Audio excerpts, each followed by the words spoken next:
อู้นี่ไอ้พี่น้องนี่นกคุ้มไปแล้วเห็นแล้วพี่น้องเอ้ยอู้ก่อนบอจันกับโตอยู่นี่แหละพี่น้องเอ้ยเดี๋ยวนี้ก็จะโตอยู่นี่อีกก่อนพี่น้องลองเบิ่งเนาะนกคุ้มเด้อไปอยู่หันแล้วพี่น้องเห็นแล้วกำลังจะเข้าบ่อนะ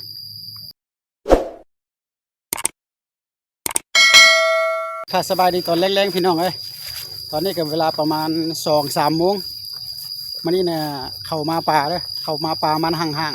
ๆเพราะว่าบอจันจะมาโตนกมันนี่นะโตนกคุ้มพี่น้องเอ้ยเดือด2-3 มื้อละพี่น้องก็บ่ฮู้ว่าจะมีนกบ่มาหมายเก่าปลามันนี่เห็นบ่เป็นแต่ปลามันห่างๆนะพี่น้องเขาบ่ได้กุนเธอเพราะว่าเขาป่านั่นนะใบมันหาก็เริ่มปรุงขึ้นไปพาพี่น้องไปรุ่นไปชุ่มน้ำกันกำลังไปต่อนะพี่น้องเนาะจะมันตักตัวตักเต็มเลยจะมีนกโพนะได้จับได้บ่ายบ่ไปเบิ้งน้องจะไปต่อทั้งเทิงพ่นอยู่นี่นะปลา6 พ่นพี่น้องอยู่ถึงอันมันจะเกี้ยงหน่อยนึงไปเบิ้งน้ำกันเนาะพี่น้องเนาะปลามันพี่น้องเลยปลามันเก่าของปีกายแล้วนี่นะ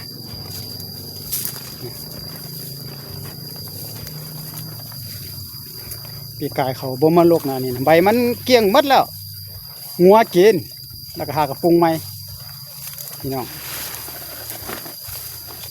โอ้แดด3 มื้อนะฮ้อนทิ้งอุ้ยเราจะไปตัวอยู่บนน่ะ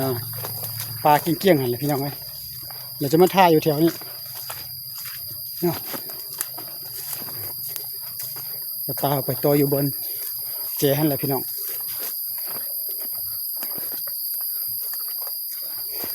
ลองเบิ่งสิมานบ่อันนี้เอาบรรยากาศตอนแรงๆตอนแรงๆ3 โมงมาให้พ่อแม่ได้เบิ่งรับชมไปพร้อมเด้อนี่เด้อบรรยากาศเด้อนี่บ่จะตัวนกสถานที่ตัวนกเด้อนั่นพี่น้องเอ้ยจะมาตัวแถวนี้มาหลายรอบแล้วมาอยู่นี่หั่น3 เทื่อ4 เทื่อละพี่น้องเอ้ยเท่านั้นก็เป็นรอบที่5แล้วแต่ว่าได้นก2 ตัวอยู่นี่แต่บนอื่นน่ะมันยังบ่เป็นตาโตนะปลาเข้าก็ยังบ่ใหญ่แล้วก็มันเขากำลังปลูกนี่อู้นี่ไอ้พี่น้องนี่นกคุ้มไปแล้วเห็นแล้วพี่น้องเอ้ยโอ้มันอยู่บนนี่พี่น้องไปตกอยู่ทึงนี่จะโตบนนี่เลยนี่เห็นนกแล้วจะโตอยู่บนแคบนี่แหละเมื่อก่อนก็โตอยู่แคบนี่แหละพี่น้องเอ้ยมองก่อนว่ามันเสียเข้าบ่โตอยู่แถวนี้เนาะ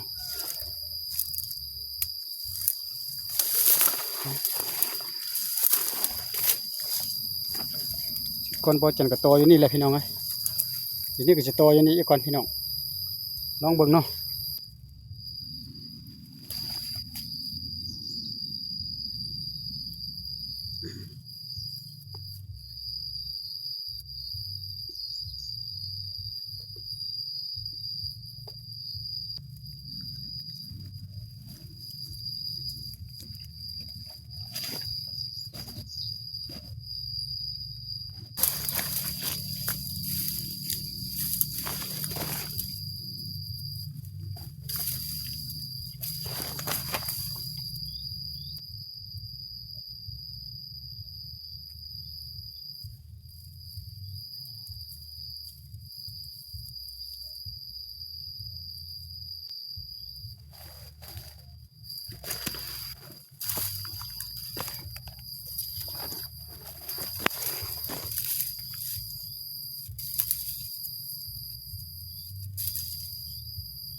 ปักเป็นเทพอแล้วเด้ออยู่ในหลังนึงอยู่ทางนี้หันหลังนึงพี่น้องเอามา5 หลังคือเก่าทั้งหมดมี10แต่เอามาแต่5ได้อยู่ในหลังนึงพี่น้องเอ้ยเนาะแล้วก็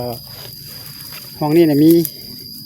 มี3พี่น้อง1 2 3เอาเบาจันจะเปิดเครื่องเสียงอยู่เจนั่นเด้อพี่น้องเอาขออนุญาตต่อเครื่องเสียงก่อนพี่น้องเอ้ยจังคอยรุ่นน้ำกันวานนกเมื่อกี้นี่มันอยู่พ่นพี่น้องแล้วเบ็ดมาอยู่นี่มันไปตกอยู่เทิงนี่ตกอยู่เทิงนี่พี่น้องเอ้ยกับบุหัวมันจะมาบ่เนาะจะต่ออยู่ลุมนี่พี่น้องเอ้ยเอาเราติดตามเขาชมน้ำกันเปิดเครื่องเสียงก่อนพี่น้องกองฟ้าอยู่บนนี้พี่น้องจะมาบ่รุ่นเบิ่งน้ำกันเด้อพี่น้องเด้อเปิดเครื่องเสียงแล้ว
พี่น้องพาพี่น้องมาเบิ่งก่อน